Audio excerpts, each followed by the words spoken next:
بلکہ ایک حدیث میں آتا ہے اذا صبح بالصلاۃ فتحت ابواب السماء واستجیبت دعا، جب اقامت ہوتی ہے تو اللہ آسمان کے دروازے کھول دیتا ہے، اور یہ جو اقامت کا وقت ہوتا ہے اس وقت جو دعا مانگو اللہ وہ دعا پوری فرما دیتا ہے۔ اور حضرت انس رضی اللہ تعالی عنہ سے روایت ہے کہ اقامت اور اذان کے درمیان کا جو وقفہ ہوتا ہے، اس وقفے میں جو بھی دعا مانگی جائے اللہ تعالیٰ اس دعا کو قبول فرماتا ہے، رد نہیں کرتا، بلکہ حضور نے ارشاد فرمایا کہ اس وقت اللہ سے دعا مانگ لیا کرو۔ صحابہ نے عرض کی حضور پھر کون سی دعا مانگیں گے؟ اس وقت، اس اہم وقت میں ہم اللہ سے کون سی دعا مانگیں؟ حضور نے فرمایا صلی اللہ العافیۃ فی الدنیا والآخرہ، اللہ سے دنیا اور آخرت دونوں جہاں کی بہتری اور عافیت طلب کر دیا، یعنی دنیا بھی ٹھیک ہو جائے آخرت بھی ٹھیک ہو جائے، مومن دونوں جہانوں کا طلبگار۔ ایک صحابی کو دیکھا سخت کمزور ہے، فرمایا تمہاری یہ حالت کیا ہو؟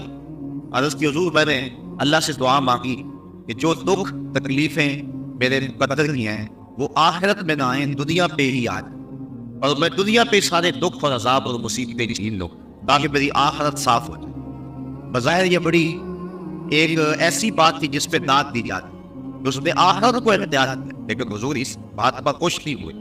فرمایا تو نے یہ کیوں کہا ہے کہ میرے حصے کی جو تکلیفیں ہیں وہ دنیا پہ ہی آ جائیں آخرت میں نہ آئے؟ تو نے یہ کیوں نہیں کہا ربنا آتنا فی الدنیا حسنۃ وفی الآخرۃ حسنۃ، اے اللہ مجھے دنیا میں بھی بہتریاں دے دے آخرت میں بھی بہتریاں دے۔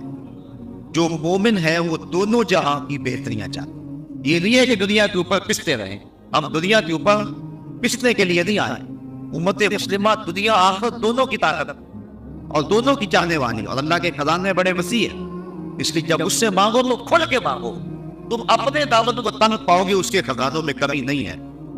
اس لیے اپنے لیے بھی مانگو، اوروں کے لیے بھی مانگو، دنیا بھی مانگو، دین بھی مانگو، آخرت بھی مانگو۔ تو عرض کی کہ حضور اذان اور اقامت کے درمیان اللہ سے کیا مانگیں؟ فرمایا صلی اللہ العافیۃ فی الدنیا والآخرہ، اللہ سے دنیا اور آخرت کی عافیت طلب کر۔ تو یہ قبولیت کے لمحے ہیں جو جو دعا کی جائے اللہ اس دعا کو مستجاب فرماتا ہے۔ بلکہ نماز تو آگے جب انسان وضو کے لیے اپنے چلو میں پانی لیتا ہے تو اللہ تعالیٰ اس کے چلو میں پانی لیتے ہی اس کے گناہوں کو معاف فرماتے ہیں۔ حضرت عثمان بن عفان رضی اللہ تعالی عنہ، آپ ایک جگہ تشریف لائے اور آپ نے پانی منگوایا، پھر اس کے بعد آپ نے وضو کیا، اور وضو کرتے کرتے آپ مسکرانے لگے۔ جو لوگ پاس کھڑے تھے حضرت عثمان ابن عفان انہیں کہنے لگے کہ تم نے مجھے پوچھا نہیں کہ میں مسکرایا کیوں؟ لوگوں نے کہا اچھا آپ بتائیں کہ آپ کیوں مسکرائیں؟ حضرت عثمان فرمانے لگے کہ ایک دن میں حضور علیہ السلام کے ساتھ تو آقا کریم علیہ السلام نے وضو کیا اور یوں مسکرائے، لوگ کھڑے تھے، حضور نے فرمایا الا تسألونی ما اضحکک، تم نے مجھے پوچھا نہیں صحابہ کہ میں مسکرایا کیوں؟ تو صحابہ نے عرض کی ما اضحکک یا رسول، حضور آپ ارشاد فرمائے نا کہ آپ کیوں مسکرائے؟ تو حضور نے ارشاد فرمایا ان العبد اذا دعا بوضوء فغسل وجهه حط اللہ عنہ کل خطیۃ اصابها بوجهه واذا غسل ذراعيه كان كذلك واذا طهر قدميه كان كذلك۔ فرمایا جب کوئی شخص وضو کے لیے پانی منگواتا ہے اور پانی منگوا کے اپنے چہرے کو دھوتا ہے اللہ ہر خطا کو چہرے سے دور کر دیتا ہے، اور اسی طرح جب وہ اپنے بازو دھوتا ہے تو ہاتھوں کے سارے گناہ اللہ تعالیٰ دھو ڈالتا ہے، اور اسی طرح جب وہ اپنے پاؤں کو دھوتا ہے تو اللہ تعالیٰ جل شانہ پاؤں کے سارے گناہوں کو دھو ڈالتا ہے۔ نماز کا فضل و شرف اور اس کی فضیلت وہ تو مسلمہ ہے، نماز سے پہلے جو عمل ہے اللہ اس کی برکتوں سے گناہ گار کو جہنم کی آگ سے آزادی بخشتا، بلکہ اس جگہ پر نماز پڑھنی ہے، اگر اس جگہ کو کوئی شخص اس کی صفائی ستھرائی کرے، ایک حدیث کے اندر لفظ ہے کہ اخراج القمامۃ منہا محول الحور العین، جو شخص مسجد سے کوئی تکلیف دہ چیز کوڑا کے نکل یا کوئی گندگی وہاں سے نکال کر کے باہر آئیں تو حضور نے فرمایا یہ موٹی آنکھ والی حوروں کا حق مہر ہے۔ یہ جو مسجد کی صفائی کرتے علماء نے لکھا ہے کہ مسجد صاف کرنے سے دل صاف ہوتا ہے. جو شخص مسجد صاف کرے اس کا دل پاک و ستھرا ہوگا. اور یہ مسجد سے جو آپ کوڑا کرکٹ نکال کے باہر پھینکتے ہیں یہ جنتی روح کا محل ہے جو آپ ادا کر رہے ہیں. اللہ اکبر. بلکہ حضور علیہ السلام نے ارشاد فرمایا من بنا للہ مسجد، جس نے اللہ کے لیے مسجد بنا اس لیے یذکر فیہ، تاکہ اس مسجد میں اللہ کا ذکر ہو. فرمایا بنى اللہ لہ بیتا فی الجنہ، اللہ اس کے لیے جنت میں گھر بنا دیتا. اور ایک روایت میں ہے کہ جس نے تتر کے گھونسلے کے برابر یعنی حجب میں تھوڑی جگہ پر مسجد بنائے. علماء نے یہ لکھا ہے یہ نہ کہ فلاں مسجد چھوٹی ہے یا فلاں مسجد بڑی، یہ نہ، کیونکہ کوئی بھی اللہ کا گھر چھوٹا نہیں ہے، سارے بڑے. یہ کہو فلاں میں نمازی زیادہ آتے ہیں، فلاں میں نمازی تھوڑے آتے ہیں، نمازیوں کی گنجائش کم ہے فلاں، اور فلاں میں جو ہے وہ نمازیوں کی گنجائش زیادہ ہے. یہ کہو بعض عموماً ہمارے یہاں روزمرہ یہی ہے، ہم کہتے ہیں وہ چھوٹی سی مسجد. چھوٹی نہیں کہنا چاہیے مسجد. جس چیز کا تعلق رب سے ہو جائے پھر وہ چھوٹی نہیں رہتی، وہ بڑی ہو جاتی. اس لیے اس مزاج کو بدلنے کی ضرورت ہے. بلکہ واسف علی واسف نے ایک بڑی خوبصورت بات کی. اس نے کہا مسجد کیا کوئی بھی شے چھوٹی نہیں، کوئی شے چھوٹی تب نظر آتی ہے اسے دور سے دیکھا جائے یا پھر غرور سے دیکھا جائے. جب کسی کو دور سے دیکھو یا پھر غرور سے دیکھو تو وہ چھوٹا نظر آئے گا، ورنہ کوئی بھی شے کارخانہ قدرت میں چھوٹی نہیں ہے. ہر شے باعث، بالخصوص جس چیز کی نسبت جو ہے وہ اللہ جل شانہ اس کے رسول کریم سے ہو جائے وہ چیز چھوٹی نہیں ہو سکتی ہے. یہ کہو گنجائش اس میں تھوڑی ہے نماز. حضور نے حضرت عباس بن عبد المطلب رضی اللہ تعالی عنہ حضور کے رشتے میں چچا لگتے ہیں، ان سے پوچھا کہ چچا آپ بڑے ہیں یا میں بڑا؟ تو انہوں نے جواب عرض کی حضور سال میں نے زیادہ گزارے ہیں، بڑے آپ. یہ نہیں کہا کہ میں بڑا، کہا سال میں نے زیادہ گزارے لیکن بڑے آپ ہی.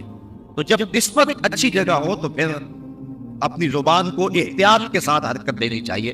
تو علماء نے اس جزیے کو بیان کیا ہے کہ یہ نہ کہو چھوٹی مسجد یا بڑی مسجد، بلکہ کہو فلاں مسجد میں نمازیوں کی گنجائش تھوڑی ہے، چھوٹی اس کو نہیں کہہ سکتی. تو جس نے تتر کے گھونسلے کے برابر یعنی اتنی تھوڑی جگہ پر مسجد بنائی اللہ اس کا بھی جنت میں محل بنا دیتا. تو جس جگہ سجدہ کرنا ہے، جس جگہ پیشانی رکھتی ہے، اللہ اکبر، وہ جگہ بھی اتنی برکتوں کی حامل ہے. بلکہ فرمایا کہ خیر الاماکن، بہترین جگہیں روئے زمین پہ ہیں تو وہ مسجد ہیں، اور بدترین جگہیں اگر روئے زمین پہ ہیں تو وہ اسواق یعنی بازار. حکم ہے مسجد میں جلدی جاؤ اور دیر سے آؤ، بازار میں دیر سے جاؤ اور جلدی واپس آؤ. وہ ہمارا انداز اس سے مختلف ہے، لیکن حکم یہی ہے کہ مسجد میں جلدی جاؤ، دیر سے واپس پڑھ لو. بلکہ ایک حدیث میں آتا ہے جس نے نماز فجر مسجد میں پڑھی اور پھر وہ ذکر و اذکار میں لگا رہا، بیٹھا رہا حتیٰ کہ سورج طلوع ہو گیا، اور پھر اس نے 2 رکعت پڑھی جس کو صلاۃ العشاء کہتے ہیں. تو فرمایا اس کو مقبول حج اور عمرے کا اللہ ثواب بتا رہا. اللہ اکبر. تو یہ برکتیں ہیں اللہ کے پاک گھر کی جہاں نماز ادا ہونی. باقی رہی بات نماز کی، اس کی کیا فضیلت ہے، تو آئیے حضرت نبی رحمت صلی اللہ علیہ وسلم کا ایک فرمان جس کو امام بخاری نے حضرت ابو ہریرہ رضی اللہ تعالی عنہ سے نقل کیا ہے. صحابہ سے مخاطب ہو کے کہا ارائیتم لو ان نہرا بباب احدکم یغتسل کل یوم خمسا ما تقول ذلك یبقی من دارہ قالوا لا یبقی من دارہ شیئا قال فذلك مثل الصلوات الخمس یرضی اللہ بہ الخطایا.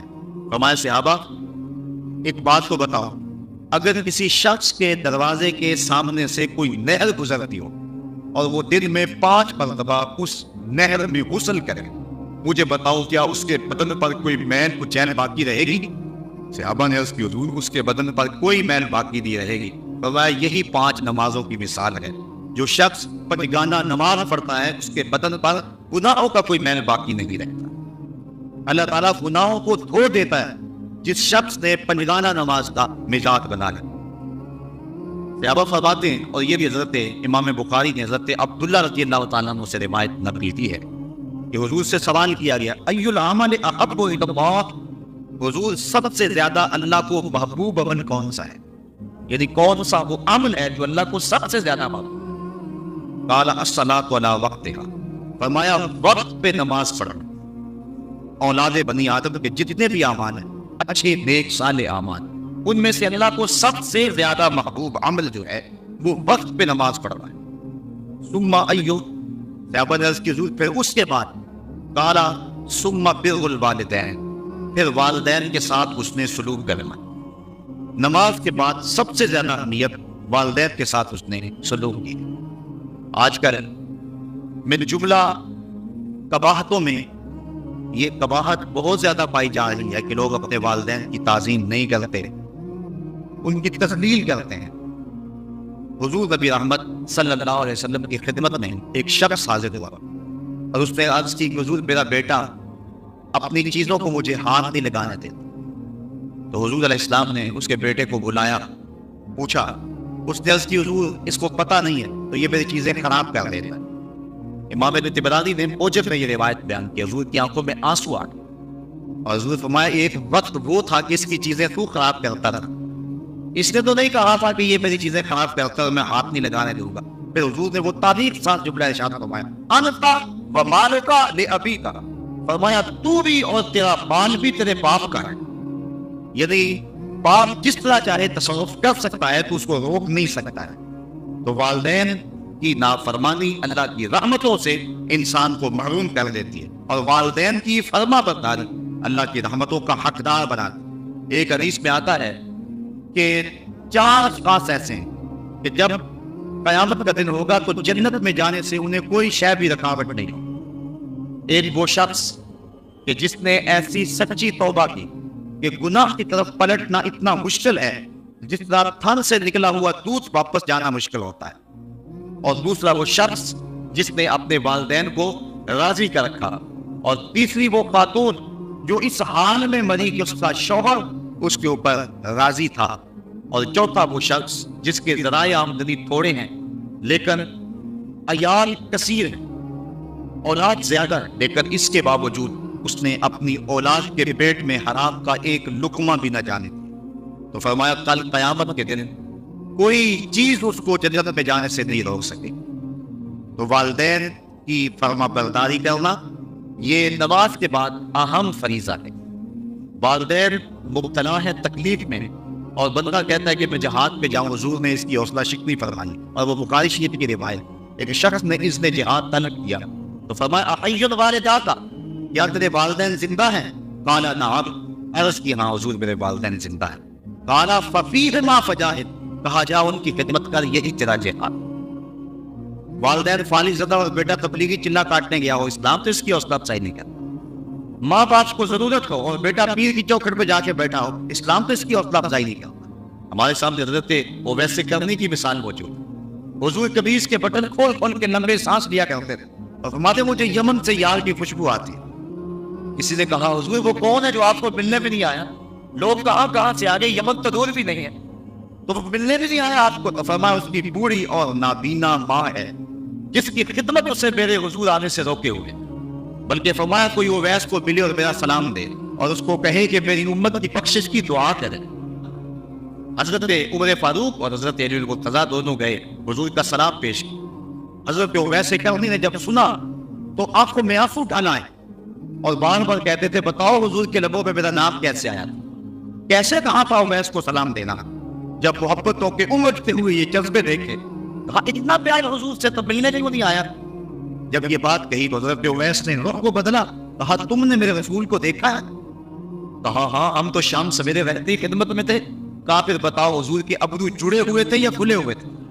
اب یہ حیرت زدہ ہو گئے۔ کہا مجھ سے پوچھ لو جس نے نہیں دیکھا، کوئی دور سے دیکھتا تو جڑے ہوئے نظر آتے، قریب آ کے دیکھتا تو کھلے ہوئے نظر آتے۔ تو معلوم یہ ہوا کہ جو ماں باپ کی خدمت میں رہا وہ حضور کی صحبت سے بھی محروم نہیں رہا، حضور کے کوف کی دولت سے بھی وہ مالا مان رہا۔ حضرت باعزید بستامی کہتے ہیں کہ میں نے اپنی ماں کے آگے ہاتھ جوڑے، میں نے کہا امی تیرے حق ادا کرو یا کہ اللہ کے حق ادا کر، اپنے حق معاف کر دے، میں اللہ کو منا لوں۔ ماں نے کہا جاؤ بیٹا۔ 12 سال جنگلوں میں گھومتے رہے، ایک دن گستاخ کے قریب سے گزر رہے تھے، دل میں خیال آیا جاتے جاتے ماں کو سلام کر جاؤ۔ دروازے کو دستک دینے لگا، رات کا موقع تھا، خیال آیا کہ ساری زندگی ماں کو سکھ نہیں دیا، دکھ بھی کیوں دوں؟ ماں سوئی ہوگی، میرے لیے اٹھے گی، دروازے کے ساتھ لگ کے کھڑے ہو گئے. سردیوں کی لمبی رات تھی, ساری رات بیت گئی. جب سحری کا وقت ہوا, اندر سے جو نالی آتی تھی وہاں سے پانی آیا. سمجھ گئے میری ماں سحری کے لیے اور تہجد کے لیے بیدار ہوئی اور یہ اس کے وضو کا پانی ہے. دروازے کو دستک دی, اندر سے آواز آئی, بیٹا بایزید ٹھہرو میں آتی ہوں. مائیں تو بیٹوں کے دستک کے انداز سے جانتی ہوتی یہ کون سا بیٹا دستک دے رہا ہے. یہ ماں کا پیار. ماں نے دروازہ کھولا. حضرت بایزید بستامی کہتے ہیں کہ پھٹے ہوئے کپڑے, پیوند لگے ہوئے اور بکھری ہوئی حالت. ماں نے جب دیکھا تو آنکھوں میں آنسو بڑھا. 12 سال کے بعد بیٹے کو دیکھا تھا. ماں نے جب دیکھا تو ہاتھ اٹھا لیے, کہا مالک میرا بیٹا بایزید تیری طلب میں نکلا تھا, تو نے ابھی تک اسے اپنا قرر نہیں دیا. یہ جملے سے ماں کی زبان پر حضرت بایزید کہتے ہیں 12 سال کی ریاستوں سے مجھے جو کچھ نہیں ملا تھا ان جملوں سے مل گیا. میں نے کہا مالک میں تجھے کہاں ڈھونڈ رہا ہوں, تو تو ماں کی دعاؤں میں ہے. تو اگر والدین ناراض ہے تو عبادت نہیں ہے. اور ایک روایت میں آتا ہے جس نے والدین کو تنگ کیا اور اس کے والدین ناراض تھے, قیامت کے دن وہ جنت کی خوشبو بھی نہیں پائے گا.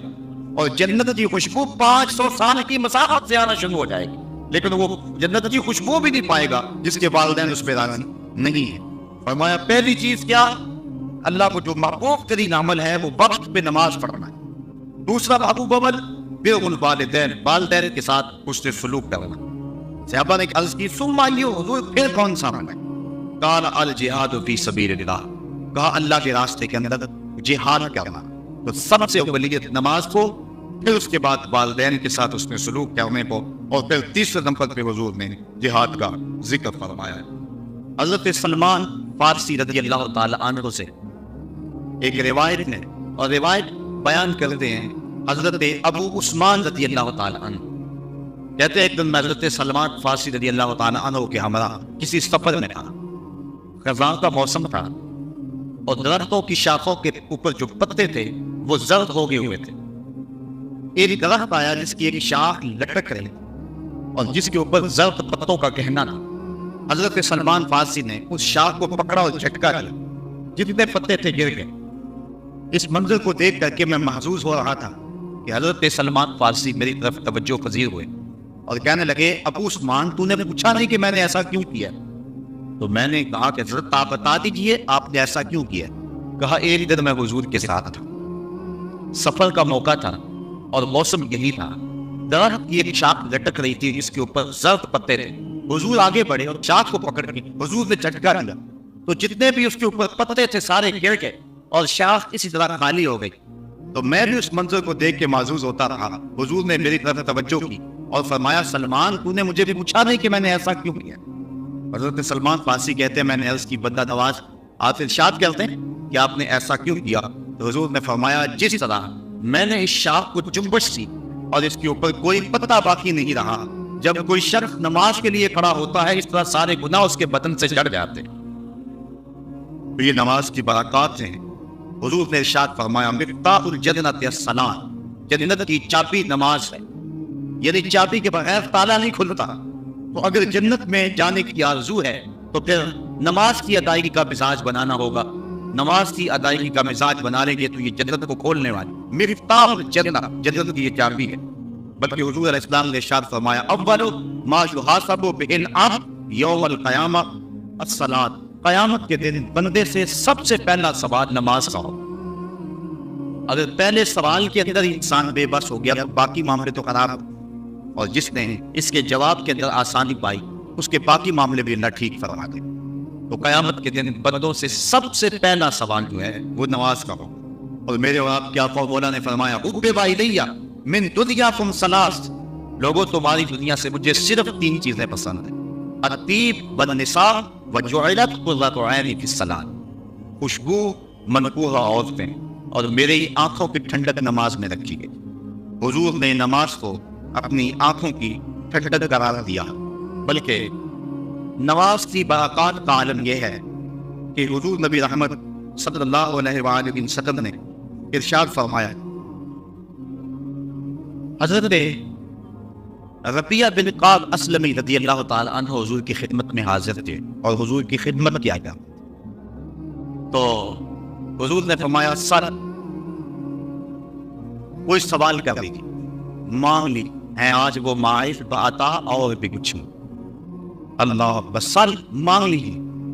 حضرت ربیہ نے کیا مانگا؟ حضرت ربیہ کہتے ہیں فقلت تو میں نے عرض کی اسألک مرافقتک فی الجنہ، حضور یہاں جس طرح مجھے آپ کا قرب حاصل ہے جنت میں بھی آپ کا قرب نصیب ہو. جنت کا لطف تو تبھی نصیب ہوگا اگر آپ کی مرافقت نصیب ہو. تو حضور علیہ السلام نے فرمایا او غیر ذالک، یہ تو مل گیا کچھ اور مانگا. اللہ اکبر. تو میں نے عرض کی فقلت تو ہوگا ذات، میں نے کہا حضور بس یہی کر، جنت میں آپ کا قرب مل جائے تو مجھے اور کیا